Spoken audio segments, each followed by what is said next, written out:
Hey guys, my name is RJ, this is The Secret Stacks, and in this video, I wanted to have a more serious discussion about Booktube, and in particular, the controversy surrounding Steve Donahue's recent comments, and some important points that I haven't seen anyone bring up so far. Now, if you haven't heard about any of this before, I'll leave a bunch of information down in the links below, but Steve made a video where he went in pretty hard on Booktube culture, in particular in relation to BEA and BookCon. He took a shot at booktubers who wear makeup and use studio lights, saying that he could tell that they weren't really readers. Yeah, you can see the problems laced all over that comment right there. And Booktube went big.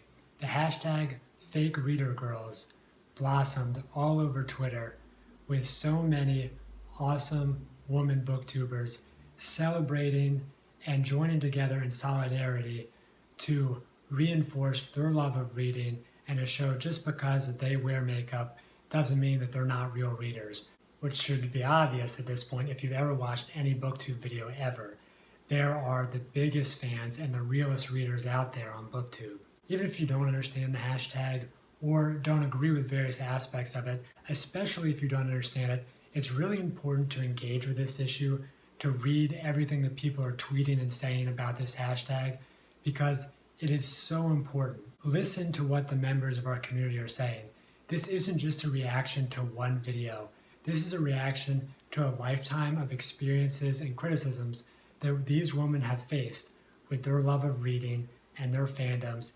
And it should be absurd, especially in Booktube, because we're the one community that likes to say, we are better than this. And sometimes we gotta check ourselves and say, all right, maybe we don't understand this issue fully, but they're just such ugly echoes of the fake gamer girl controversy of 2 years ago, where women were criticizing for not being real gamers or not real fans of anime or not, and it's just absurd. I could spend a lot of time talking about why this hashtag is so important, but I'm not going to for two reasons. Number one, there's a lot smarter and more qualified people out there saying great things with this hashtag and about this hashtag, so I'm going to point you in their directions. And number two, I don't want to come in here like I feel the need as a guy to defend the girl booktubers, because let's be honest, if this has shown anything, the girls don't need anybody to defend them, because they very clearly have their own backs, have each other's backs, and they don't need help from anybody. They are the backbone of this community, and we need to listen to what they're saying. But with anything so big, I feel like a couple things have gotten trampled in the movement. Steve responded to the criticism, and I'm not going to call it an apology because I don't know if he would qualify it as an apology, so I'll just say response. But he responded by saying that this comment was taken completely out of context, and he wasn't talking about girl booktubers at all.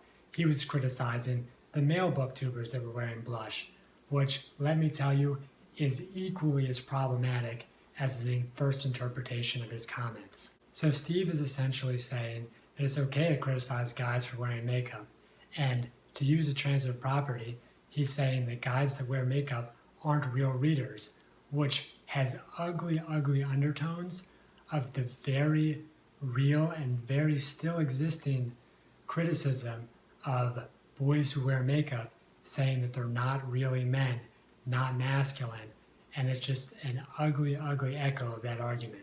I just finished reading Eleanor and Park by Rainbow Rowell, which is insane timing given this issue, because in the book, Park, the guy, starts wearing eyeliner and his dad loses his shit and essentially disowns him for a large portion of the book.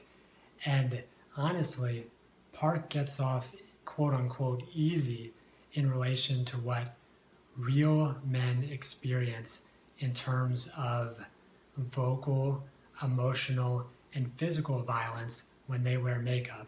And when Steve points this out in relation to, oh, it's okay, I wasn't talking about girls, he has to realize what that secondary comment is saying.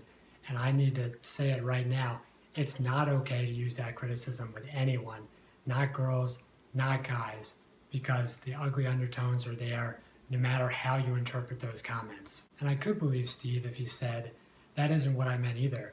But then the question is, if you didn't mean girls and you didn't mean guys, then what did you mean? Steve's comments touched on the physical appearance of Booktube, which is such a sticky topic because it's so dominant in our community, but it's never discussed, and that makes it all the more dangerous. It is, in essence, what differentiates us from any other type of reviewer. We're putting our physical appearance and our possessions appearance out there, and people are evaluating us for it.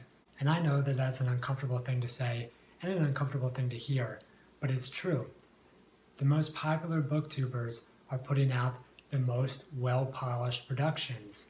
And I know that we want to think that people are coming here to listen to our opinions of books, and they definitely are, but they're also here for a performance and something that's different from book reviewers or book bloggers, and that is something that we have to keep in mind. And I think that's where a lot of unspoken insecurity comes from within Booktube.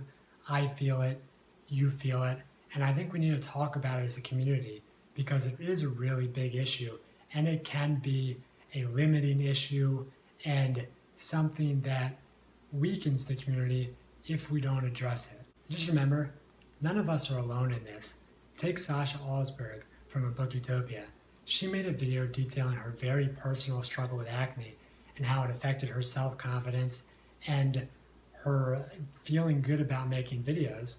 And in particular, she mentions using makeup and using lighting so that she was able to become comfortable with what she was putting out there in the world.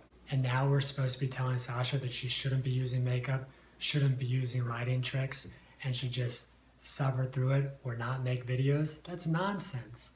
You should be putting out what you want to put out into the world, because the better you feel and whatever you use to feel good about making videos, that's what's going to help you create more content. And that's what Booktube's all about. It's how Sasha was able to continue to make videos and help create readers and foster a reading fandom. And it's also how you can do that too. Whatever you need to do, whether it's makeup, whether it's lighting, whether it's not putting your face out on Booktube at all, whatever you need to do to be comfortable with your videos, that's what you should be doing. So I mean, if Sasha with her 200,000 subscribers worry about this, then it's okay, right? I mean, we're all humans. We're the most beautiful and most ugly creatures there are. So can't we just get over this worrying about the physical thing and just put ourselves out there no matter what it is? Well, it's not that simple. I know from experience, there are just some days where I don't look good and there's not a lot that I can do to change it.